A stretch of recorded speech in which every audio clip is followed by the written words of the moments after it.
Hello, hello. Welcome to What's Working Now. I am your host, Katie Richardson, and I am here to help you discover what is working now. We bring in experts, people who are very experienced, who have very successful companies right now today in today's environment. And this is what we're doing. We're pulling it apart. We're extracting it so that it becomes actionable for you. Today, we have an exceptional guest. This is a man that I met almost 3 years ago and really excited to get caught up with him. This is Stephen Summers. Stephen is the CEO and co-founder of Marketplace Superheroes. His love and passion for marketing and business growth has led him to create a new company that we're going to be talking about today called Grow My Reach. Stephen, welcome to the show. Katie, every time I speak to you, I'm so happy. So I cannot wait to talk to you today. My audience love you as well. So we'll have to get you back on our end. But for today, we're focused on your people, which I'm delighted to be. Well, and I'm excited to talk to you because you and I have something in common. We're both in the e-commerce space. Like that is the place where we both got our start. And you took a totally different approach.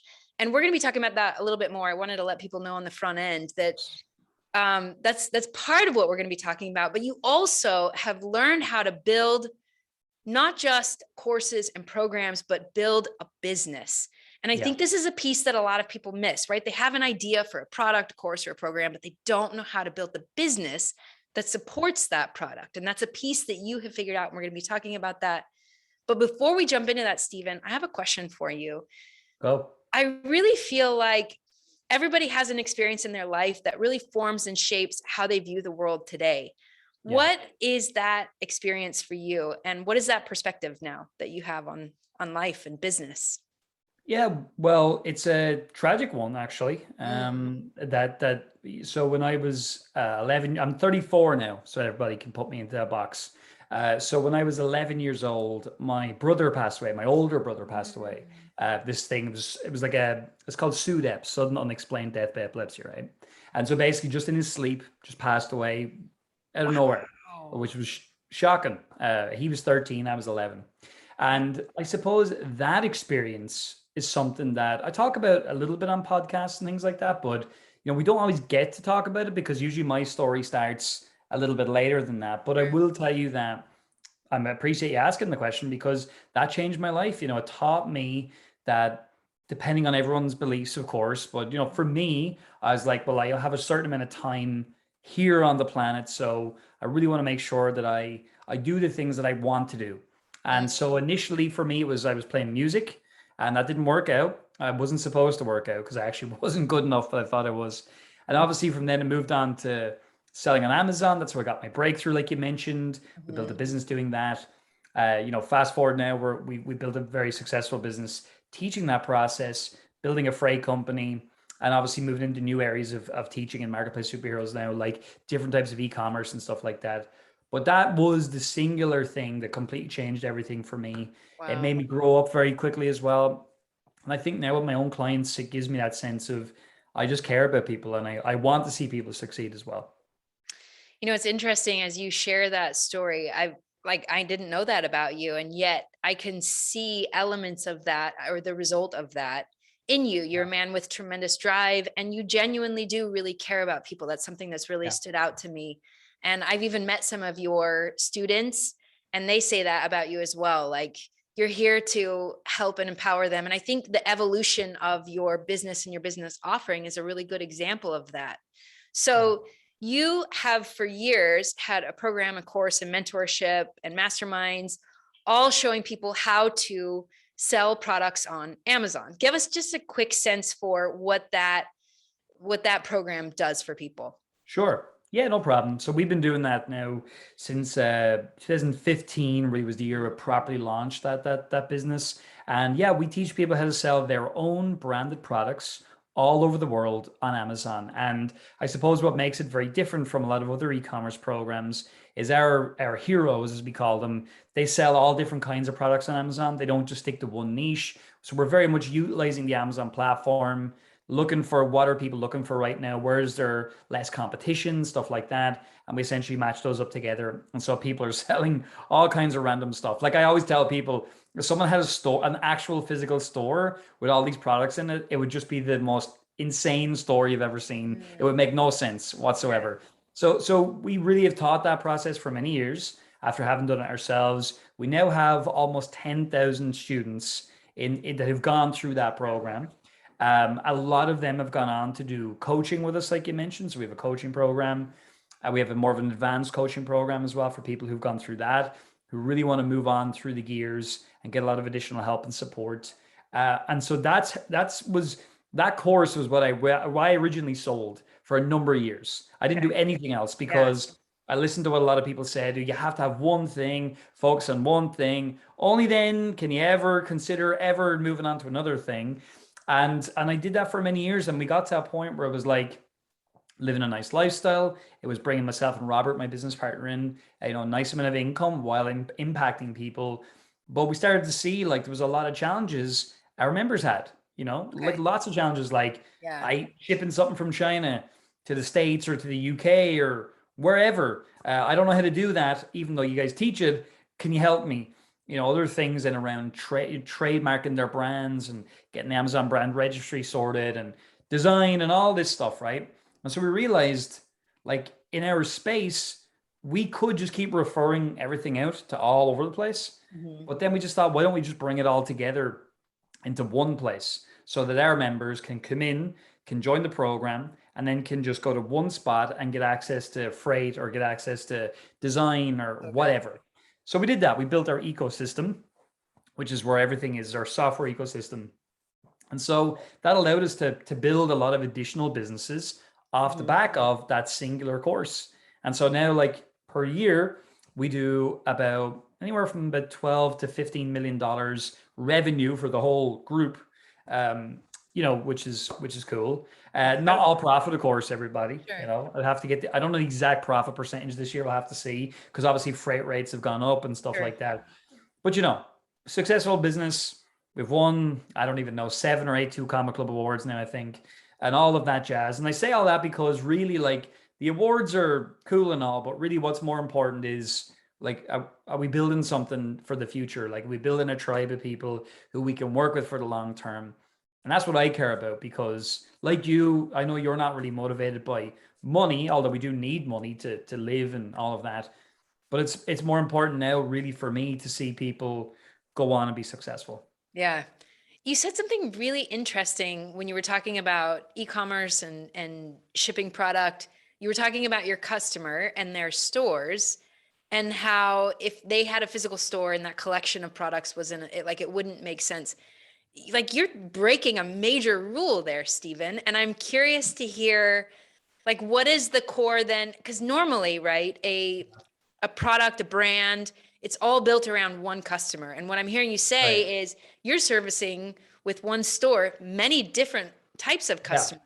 So what what is then kind of the foundational element or piece to somebody's store?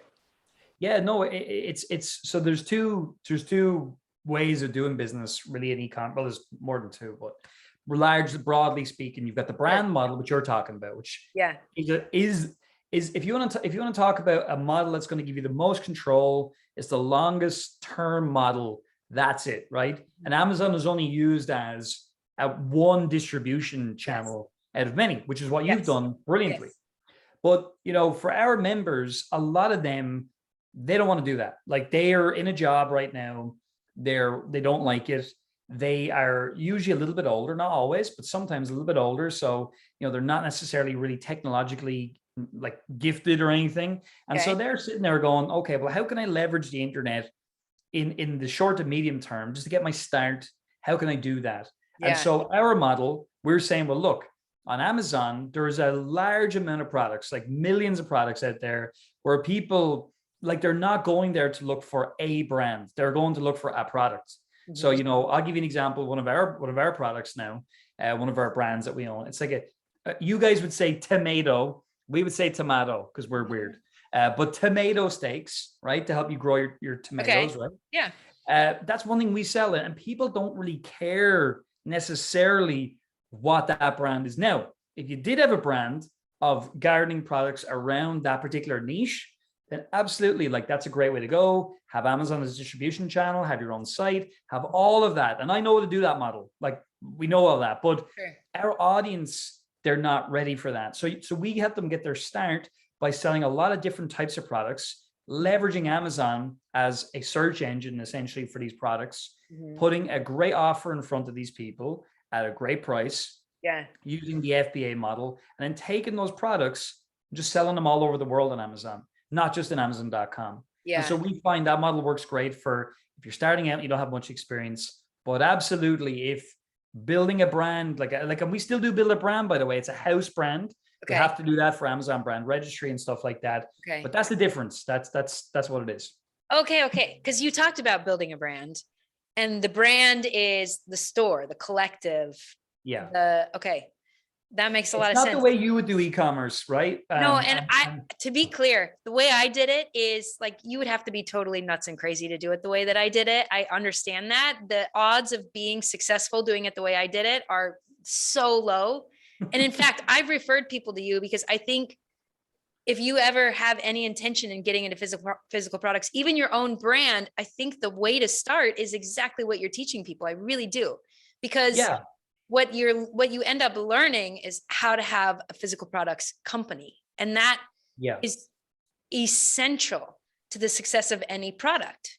The product can't be successful if it doesn't have the business to support it. And I think that kind of yeah, naturally transitions us into the what you're helping people do right now today, because you yourself had an e-commerce business, were super successful, you showed people how to do that, and yet there was still some gaps and some pieces that they still didn't understand, and you are now offering that as well. So share with us kind of what was the problem that people were running into and how you're solving that now. Well, yeah, the initial problem, I would say, let's just take the course as an example. So, like, I read this thing years ago in a book called Oversubscribed. Very good book by Daniel Priestley. I'll probably reference a million books, so I apologize ahead of time. But Go it's a for great it. book, and it talked about this idea that, like, he was saying, don't go broke selling information, become wealthy selling transformation, right? So, helping people implement something. But for a Mhm. long time, we were selling information, right? The course, because that's what everyone told us to do. Like, just sell the course. And we did that and we built a tribe and everything. But yes, the problems were initially, I just need more help and I need someone else to look at what I'm doing because I'm trying to figure out what products to bring in here. And I've never done this before. And I could really do with a helping hand here, someone a little bit more experienced. Mhm. So that initial problem, let's say, is what led us to build our Origin coaching program. And we did other coaching programs that have led up to Origin. We've got Origin now for about 3 years. Before that, we had a couple of other ones, Ignition and other bits and bobs we tried. They didn't work because it was myself and Robert doing it all. And we couldn't do one-to-one calls because we had too much going on. So we learned that over time. We brought in coaches, successful students. We vetted all of that jazz, and they really give up some of their time in exchange for working with clients and all of that. So that was the first problem. I need more help, need more support. We solved that through a coaching program with some one-to-one elements, as well as twice a week group coaching calls. And we also packaged in some different services along with that, like our freight services. So that was the first one. So obviously linked to that then are our services, because if you're a small starting out business owner on Amazon, selling on Amazon or anywhere, even Shopify, if it's your own stuff, when you're importing initially, like, unless you're crazy, you're likely going to start with a smaller test order, usually. So maybe anywhere from 2 to 4 cubic meters. So that's about two pallets worth, for anyone who doesn't know the size of these things. So about that. So then it's like, if you're bringing in that small of an order, a freight forwarder does not want to really deal with you because you're just a pain. And it's a tiny order. They'll do it what's called an LCL, a less than container load, and you're thrown onto a random container, charged an absolute fortune, and there's not really any help. So we initially were like, right, we have to solve that problem. This is a few years ago now. Okay. So we tried to partner with a freight company who were shipping all of our stuff. And it started out pretty well. They would do it, we would charge it. It was a whole thing we did. They were essentially providing the service, but we couldn't control it because it was them providing the service at the end of the day. They were telling us how it was. They were changing pricing and all kinds of stuff on us. So it was a bit of a nightmare. So what Robert and I said is, look, we're going to have to take the money that we've made in teaching this thing and put it back into the services, because if we're going to do this, we have to do it the right way, which is we have to get our own warehouses. So we began. Can we just pause there? Of course. I think that people need to hear that more. If we're going to do this, we need to do it the right way. Like there's tremendous integrity there, Stephen. Like you could have Yeah. continued to just keep doing things the way that you were doing with it kind Yeah. of discombobulated and not fully delivering on maybe what you were hoping to help people do. And you stopped and you acknowledged and you said, look, this is not up to my standard. Like this is No. not, and you made changes. So I just wanted to stop and point that out because I think that's so important that people see that you listened to that inner voice that said, hey, I'm out of integrity here, or however 100%. it sounded. And you were like, and I'm going to do something about this. Okay, keep going. 100%. Yeah, no, 100%. And then that was it. We felt bad because these are people who trust us. They trust what we're saying. They trust our recommendations, and we're not giving them what they signed up for. It's not right. So we obviously explained all that to our clients and everything else. So we got a warehouse in the UK to start out with because that was a local to us up in Northern Ireland, where Robert was. Where I used to be more closer to Northern Ireland. I'm now back down where I'm from here in Republic of Ireland. Political nonsense. So anyway, did that, and then that went fine. We got our sea legs there, and then we said, look, we have to get the US sorted because the US is our biggest market by a mile. 65% of our clients are from there. We have to get a warehouse there. And so luckily for us, we started building these great links with our most advanced students. We're doing really well, doing 6 and 7 figures on Amazon. And so Keith and Melissa are in Texas. And we built up a partnership with them where they would help us run the warehouse. We would fund it and all of that, and we would work together. So there's a whole complicated ecosystem there, which we won't get into, but essentially they helped us start there. But now we have a huge warehouse in Houston, Texas. We have one in Australia. We have one in Canada. We have one in Northern Ireland. And other than Northern Ireland, they're all done as partnerships with our existing students as well. That's so good. So what I'm hearing you say is as the business was growing and providing these services, naturally what occurs is as you solve the problem, other ones pop up, right? And you saw those other problems. And rather than ignoring them, like we talked about earlier, you acknowledged that, and you didn't say that I have to go figure this out myself. You went and you found partners who had essentially already solved that problem and brought them into your network. Well, they hadn't already solved it now, but they were willing to help us solve it. So none of these people had run a warehouse. Keith had run a warehouse before many years ago, but the other guys had never done it before. But they were willing to learn, and obviously we showed them how to do everything, and they stepped up, which was fantastic. And obviously, for them longer term, there's something for them, etc., which is the way it should be. Sure. But ultimately, we solved the problem, put all of our money into this. Like we put millions of dollars now into the freight company. And truthfully, I mean, I don't mind saying it doesn't make us really any profit. It's really not a great business to be in, right? It's just not. Freight is not a good business because the 800% increase in freight rates this year has not been ideal, but it's still part of what we do. So while that's not great, other parts of the business are excellent. And so they make up for that. But that's one of those things we're always transparent with our clients. We just tell them, look, this is not a super profitable part of our business, but it's something that you need. So let's do it together. So anyway, that's what we've done there. But since we've built lots of other things as well, and all underpinned by our software ecosystem, which has been a real win, providing translations, providing photography for products. All of this now is all in there. It's all been figured out. So our clients, they find it really easy to import stuff, really easy to get photography done and all of that, which is what the goal was. And obviously our thing is, well, in the long term, there's a long-term value for our clients and obviously for ourselves as well. And that's always our goal, is the long term. Well, and I can hear that in what you're doing, the actions that you're taking, the decisions that you're making, the way that you're growing the business. Clearly you're playing a long-term game, and it has you making different kinds of decisions, but which ultimately allows you to grow in the long term. So as you look at that long term, you also started to identify that while you were solving freight problems, they didn't know how to grow a business. And you had been very successful at this. So again, you looked at your customer, You saw the problem that was now in front of them. As you continued to solve problems, there were more. Yeah. And you continued to expand your offering. Tell us a little bit about that.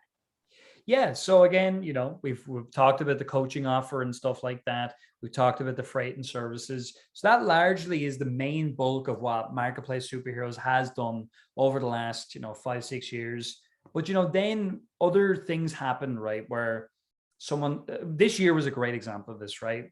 Our clients were like saying, "Hey, I'm getting involved in this business or that business." And it's like, even cryptocurrency, for example, which a lot of people go, "Oh, crypto, it's scary. Don't talk about that. It's like a bad word or whatever for a lot of people now." Not for And I me. think it's not for me. I love it. Yeah. But I think a lot of people like things like that. They were going out and trying to learn how to do these things, and we would get feedback that people are trying to learn about, say, cryptocurrency or print on demand and different things like that, because we've obviously got a bigger audience now. And so, yeah, we've really been looking at that and said, well, do we know how to do it? If so, that's something we can obviously add in and we could share and all of that. But what we've been doing is we've been forging really good partnerships with people who are experts in this space. So a great example is print on demand. It's something that, I am learning from people better than I. So we've got two guys, Matt and Devin, Devin Zander and Matt Schmidt, two amazing guys in the e-com space. So we basically partnered together now, and they've already been teaching this. So that's something that we brought to our audience as an additional thing they can learn how to do, which is something they've already been wanting to do. And we plugged it into our ecosystem essentially. So then with crypto, similar idea. Initially, people learned from another program. We've been doing it for a long time now. So that's something we support our clients with as well. But every time we add in something like this, we're always really careful that we don't take away from our initial focus, which is your Amazon business. But the reality is that there's other things people want to do and can do. So what we now talk about is what Robert, my business partner, calls the and game. In other words, there are certain ands that you should consider putting into your life, but only at a certain time. So for example, if you're doing Amazon, you're really focused there, stay focused there. But some of our audience, they fall in love with that or whatever, even our non-buyers, people who've never bought from us before, they haven't even started in the Amazon space. So they're going, well, what else can I do? So let's say print on demand comes along. We've got great partners in that space. They're interested in that. And ultimately, like, we're able to grow our business further, because if we only ever talked about Amazon forever and we never, ever moved out of that, well, there's all these other people that have come into our world, trust our recommendation, want to work with us, and we can't work with them because we're saying, well, we don't do what you want to do. And that's been something that's been a very recent development. Obviously, it's increased the size of our business and success of our business. But more importantly, for me personally, it's added a level of interest again. Not that I lost interest in Amazon, but at the end of the day, like, when you talk about the same thing every single day for 6-7 years and beyond, because obviously I've been sold there for a lot longer, you can get a little bit fatigued. So it's really brought a lot of excitement back into our world for us, but also, like, for our clients, like, they're out making sales with new business models and they have a lot of things running successfully. So it's a win-win. As you talk about expanding your offering, what I'm hearing is you're bringing more of Stephen Summers to your business, right? And his interests and the things that you're passionate about, right? True. It's true. And it's funny because I think a lot of us have, multiple things that we're passionate about, and yet we think we're the only one.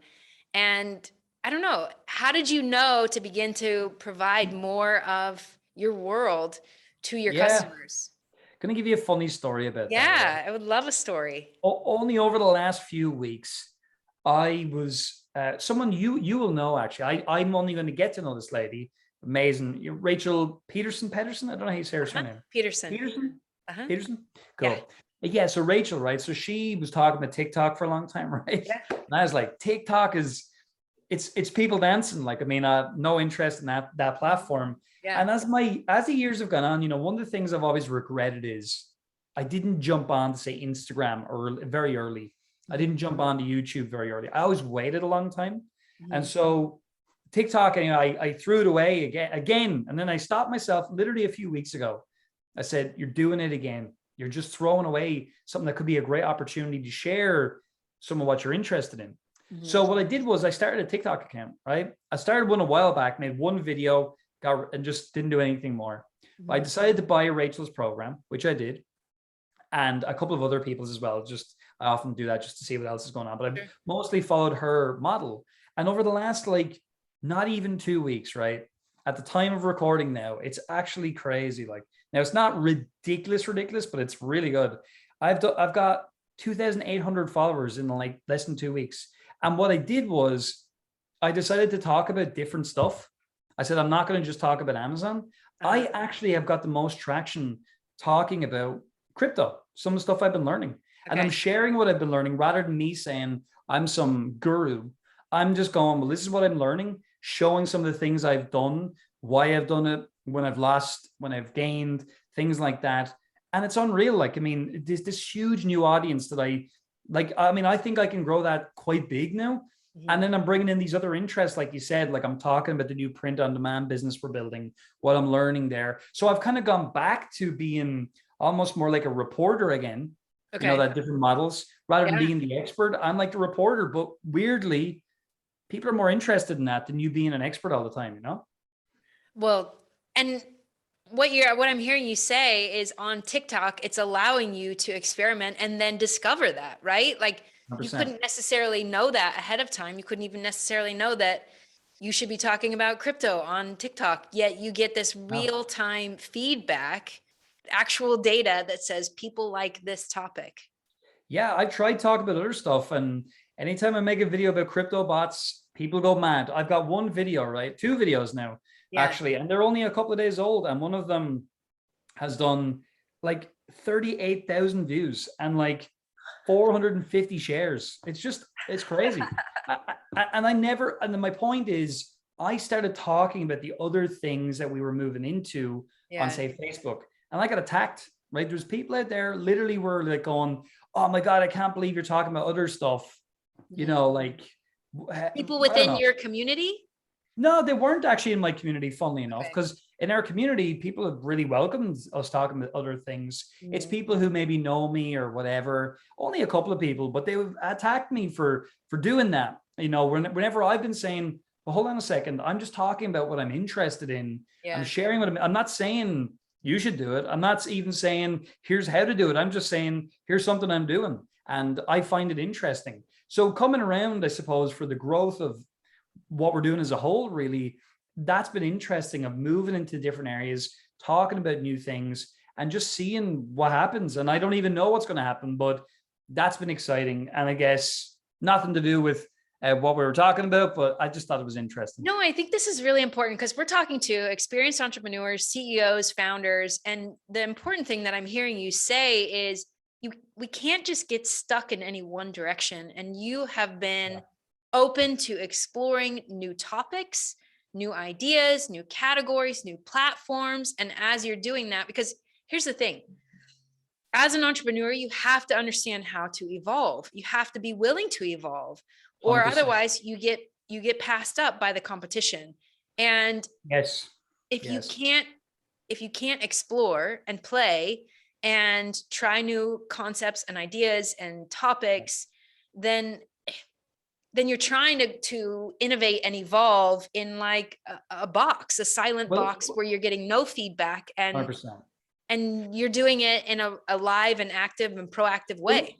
yeah, and let me speak to that for a second, because Yeah, again, you know me, I lay it on the table. This is just how it is. I Like, love it. I mean, when I started, say, Marketplace Superheroes, the Amazon topic was far bigger than it is today, right? It's just that's just happens, right? It Yeah, comes in waves and cycles. Like even yeah, in e-commerce is evolving and changing from yeah, a teaching perspective, and obviously from a doing perspective as well, as you well know, because you're obviously well in that industry and very knowledgeable about it. But that's the thing. It's like, yeah, I could talk about Amazon FBA forever. I could, but every year my market is shrinking. mhm, And that's the thing too. It's like when you have a worldview out there of people that says, I am interested in that thing, it's obviously much easier to talk about that. Whereas when you have to take someone from, if we want to talk about the levels of awareness, from, problem aware, solution aware, product aware, if they're like problem aware, I know I need to make money to do something or whatever, and you're trying to introduce a solution, obviously that's doable. It's just a lot more difficult and it's a lot harder of a road. And I suppose what I'm saying is, even on platforms, just going to the TikTok has taught me a lot over the last few weeks. And it's just been, when you go to somewhere where there's a lot of people, there's a lot of attention, and you talk about something people are genuinely interested in, you get a lot of traction. And it's kind of like, it would be like, if you were a songwriter and you said, I'm only ever going to write this type of song, I'm never going to change it. But the market's telling you, and again, the market's not telling me I don't want Amazon education, because obviously we still do very well there. But the market is saying this is getting smaller now. And like you said, if you don't evolve, then that's it. And what people always said, and I always took this advice, your product is not your business. And that's, people get that wrong, your audience is your business. Yes. And so what your audience want, Yeah. We don't have to go super deep in TikTok, but as you look at, I know you said you've only been doing this a couple of weeks, but as you look at the videos that are taking off, what are one or two of the elements that are causing that specific video to be successful? I've studied it really heavily over the last few weeks. I'm literally just living in it, so I can tell you a lot. The first thing that I find really helpful, where everyone's going wrong on TikTok, I think, is like they're kind of going, here's five ideas, right? And they're like listing 5 ideas. And people don't want that on TikTok. What people want is entertainment is one thing they do want, but that's not all they want, because my videos are not entertaining at all. I've been purposeful in not doing anything silly. I've just given you information. So what's working is when you show somebody something they can actually do. So Tony, my editor, video editor, and I do all my TikTok stuff myself, as you would see if you watch it, very simple. But he does all YouTube content. Tony says, he calls it the car tire. So my tire is flat. Show me how to fix my car tire. Now I know how to fix the car tire. I can now fix my car tire. And on TikTok, like the videos that have done well for me have been, they're crypto bots. So like, we won't get into the terminology, whatever, but basically there's a type of bot you can set up that does something specific in crypto. And it's called a scalper bot. And so one of my videos literally was just, let me show you how to set up a scalper bot for crypto. And all I do is I go into this piece of software, click start scalper bot, choose my coin, put in the amount of money, set it to go. It's now working. Like that's all it was. But you could go and set that up now, having watched that video. So they're the videos that work really well. They're the ones that get a lot of shares. They get a decent amount of comments, but they get a lot of likes and they get a lot of shares. When you open your video as well, you have to open it with something that's interesting and related. So I open those videos with my computer screen and I'm just panning across. They can see it's something to do with crypto. Okay. And I'm saying, the videos that have done well, I've always said. It starts with a computer screen, not even a face. No, not even me. And literally I'm saying, people have been asking me how to do this. Let me show you how. And so that type of thing works well. Also, just coming out with a big promise at the start of your video or a big thing that they're going to get is important. Because the mistake I've made for many years in my content, the more I look back at it, is it's too broad. It's too like theoretical. It's not very, and the more I'm getting experienced now, the more I realize it's about getting back to simplicity, but tactical simplicity. And that's important if you want to get a lot of people to watch something and get value. Let me have a look and I'll tell you other things that I see as well. A lot of other people will say you can use like trending sounds in your videos and that'll get you a lot of views and stuff like that. I haven't been doing that because I want to just test my content more so to see, does it work? But what I've found is in those videos that have blown up, they had no music and they've got tons of shares, tons of likes, tons of comments, tons of views. But the more I look at it now, all the videos that have done well, really tactical, how to do something, have a little cover image on it, how to do it. And the videos that don't do well, they're just kind of, here's 5 things you could do. No one really cares about that, but that's how most people's content is, myself included in the past. Stephen, I hear a common theme as I talk to you. Like as you grow multiple businesses and even explore inside of TikTok, consistently what I see you doing is kind of pursuing your passion. What would you say are the things that you are passionate about? And like, what's the core piece that kind of drives all of that as you pivot, transition, grow, and expand? Learning. That's it. Even Like Summers loves to learn. learning. So even one of the things we're doing now, myself and Robert, we have this thing we call the incubator. Mhm. So it's something we're doing. We're putting our own money into it. We are interested in a lot of different businesses, but we can't do them all because we're two people. So what we've been doing is we've been finding somebody who isn't where they want to be, but they're really promising. Like they're a really good person. They have a lot of potential. So the print on demand thing, for example, we have this print on demand jewelry store that we've just started because it was something we've talked to our Hold on, when audience. you say print on demand, is it 3D printing? Is that what you're talking about? The actual products are already made. It's the message cards at the back, then you customize. So the products are Oh, already in stock. okay. And it's really cool. Shine On is one of the companies that we use to produce the jewelry. But basically, I learned this from Matt and Devin, the guys I mentioned earlier on. And so obviously, like we're going to go and do it. If we're going to talk about it, we're going to go do it. And so we put money into that. We've got a guy called Dave. Dave's running that for us now. And then he's executing and I'm looking over what he's up to. So I get to learn a new business. I get to execute on a new business, but I've got someone actually out there doing it. And we've got the same thing in a couple of different businesses that we're operating. And that's it for me, really. It's learning. And now at this point, what I want to be known for is I want to learn and share the results. Learn, share the results. So people can look at it and go, oh, yeah, you did the print on demand business. So look, in your first month, you put a lot of money into ads, it didn't work out so well. You got better at it. Now you're successful. So from the marketplace superhero side, that'll take care of that.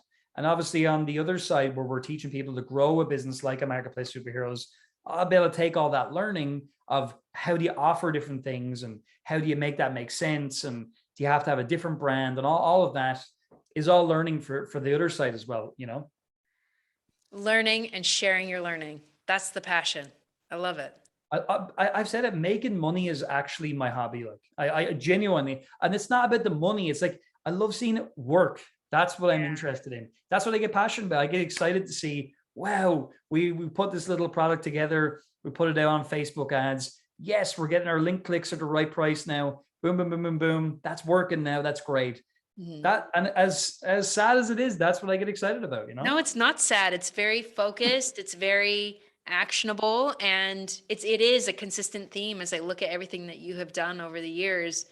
And you have always had this sharing and abundance and teaching and educating component because like that's a big part of the fulfillment, I'm sure, for you. Well, you know, it's interesting you say that because on the Amazon side, you know, we helped he was a client, Ali. He was an airport security guard in London. Great guy, such a good guy. And he was a great student of ours. And we really believed in that. Ali still do, part of the team. And we actually put money into his business, a considerable amount of money, like multiple six figures, to show what that can turn into. And so that business does over $1 million a year now in revenue. It's doing very well. And that's great. But the one thing we didn't do, we didn't share everything with everybody because we had like a little fear. Talk about abundance. We had a little fear of, oh, if we show all the products now, will people just go and do those or this or that or the other? And we had this epiphany recently of just like, you want to know something? Just open the code completely.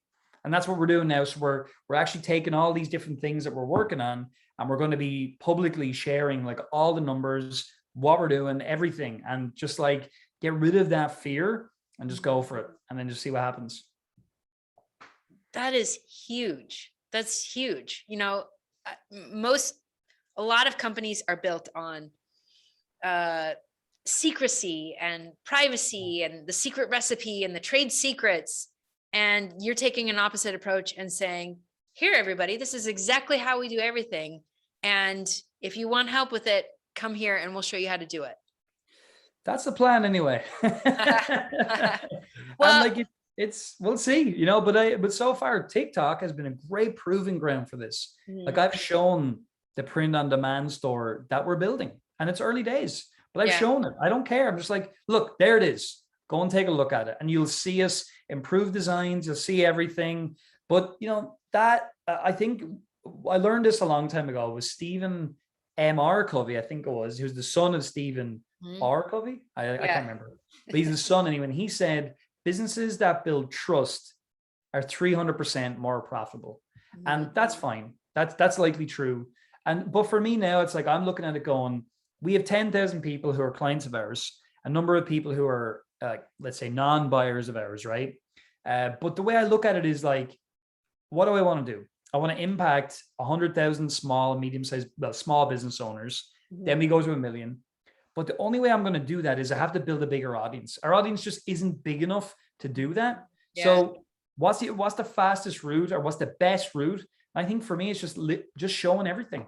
Because then I think that'll get around a lot better than just like, we show you pieces or whatever. Just show everything, you know? Building trust by showing them everything and then allowing them to come into your world and teaching them from there. Yeah. So good. Stephen, I'm learning a lot about being a powerful CEO and what that looks like and how to look at it, put that into practice today.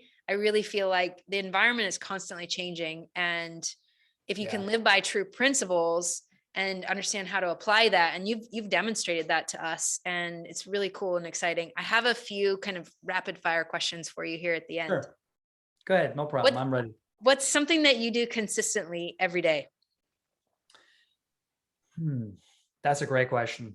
I would say every day. Wow, a lot of things, but like probably not the best answers. I would say, no, the biggest thing is I communicate with my team every day.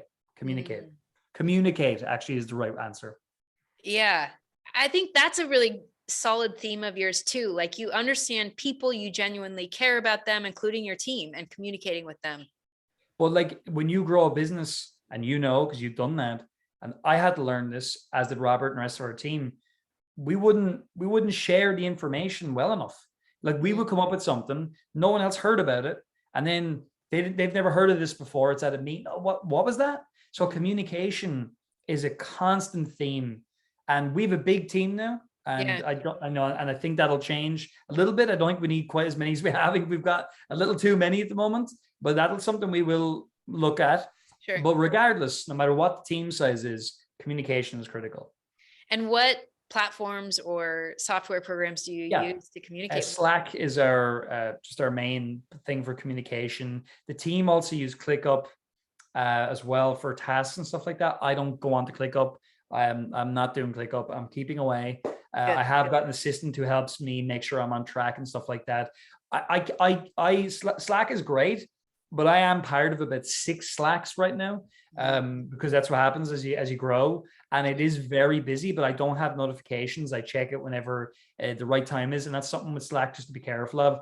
Don't have notifications on, because it'll be just clicking all day long, you know. Yeah. Do you have a hard cutoff at the end of your day?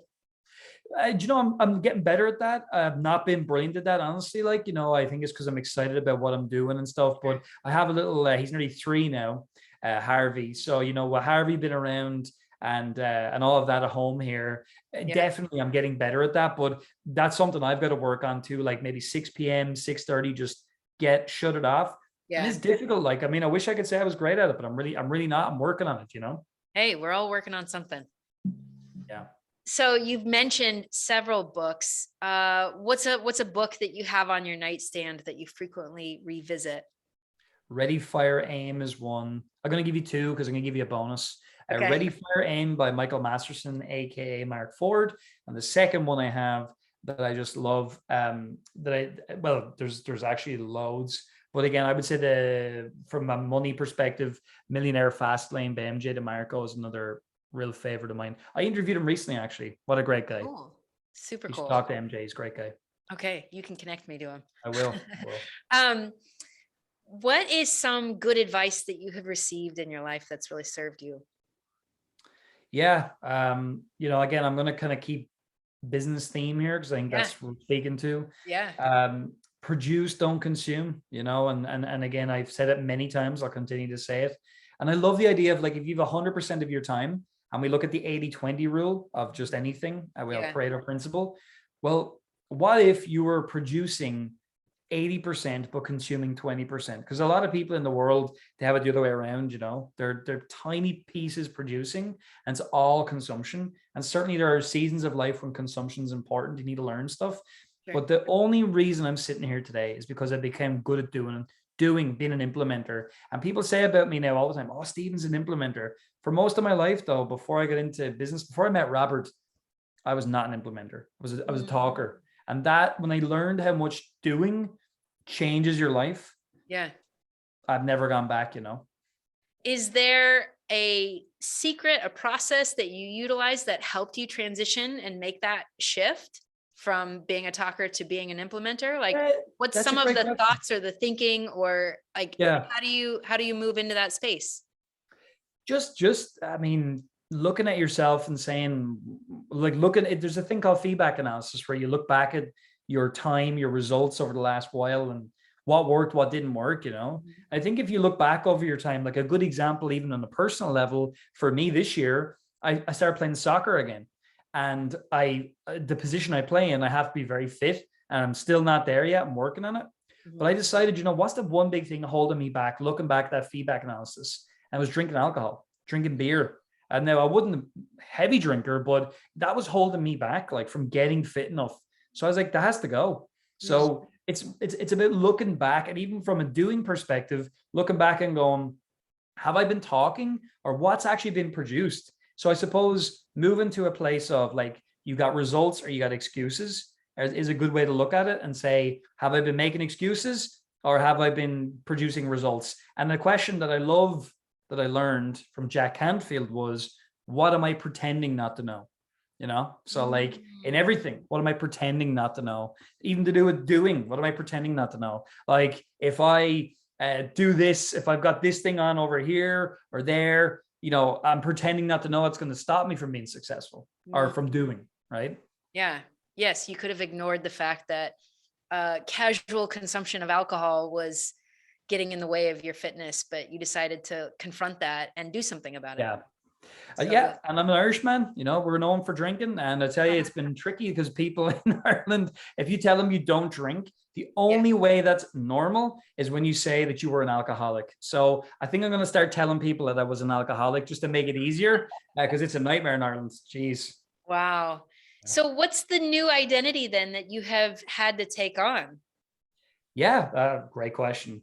For me, it's just like, it's not even been an identity more so than just realism.